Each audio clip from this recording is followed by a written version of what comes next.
Bag বানাইতে হবে, আপনাদের লাগবে, তাই না?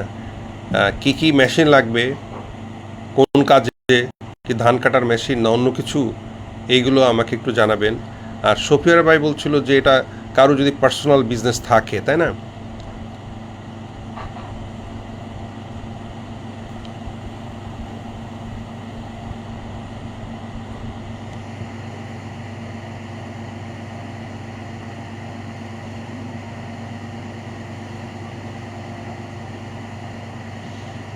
ঠিক আছে, ঠিক আছে। আমি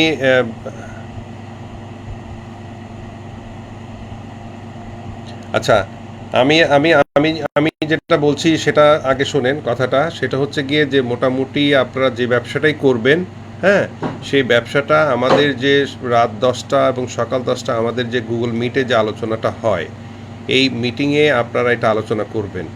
এই ব্যবসাটা আপনি আপনার মতো করে করেন, আর এই ব্যবসাটা আমাদের সাথে জয়েনিং করেন।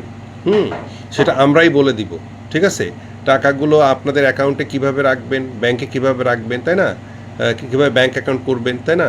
এই সমস্ত ব্যাপার নিয়ে আমরা আলোচনা করব। তারপরে আপনি যে ভিজিটিং কার্ডের কথা বলছেন বা আইডি কার্ডের কথা বলছেন, সেটা আমাদের বোধহয় নুপুরে যেটা ওটা 500 টাকা লাগছে। তারপরে ধরেন আপনার ব্যানার, ওটাও 500 টাকা লাগবে। তো সেক্ষেত্রে এই টাকাগুলো জমা হলে আমি এগুলো আপনাদের করে দিব অতি দ্রুত।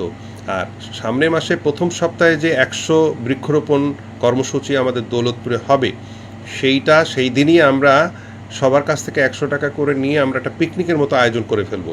সবাই যেন আমরা এখানে একটু দুপুরবেলা খাওয়া দাওয়া করতে পারি। এইটা হচ্ছে আমাদের মুখ্য উদ্দেশ্য। আমরা ওই দিন গাছ রোপণ করব, গাছগুলো আমরা ওখানে দিব সবাইকে। আমরা যদি এক একজন করে দিয়ে দিই, সেটা আমরা দিয়ে দিব। আর যদি মনে করেন যে না, গাছটা একটা জায়গায় লাগাইতে হবে, সেটা আমরা সেখানে লাগাবো, কোনো সমস্যা নেই। এই হচ্ছে মূল কথা। আর পাশাপাশি আপনার যে ব্যবসা বাণিজ্য আছে, সেই ব্যবসা বাণিজ্যগুলো আপনারা কিভাবে করবেন, সেই ব্যবসা বাণিজ্যগুলো আমরা আপনাকে বলে দিব যে এইভাবেই বা আপনি ব্যবসাগুলো করবেন। ঠিক আছে? এই হচ্ছে আমার আলোচনা। এখন আপনাদের কোনো কথা থাকলে আপনারা বলতে পারেন। ধন্যবাদ।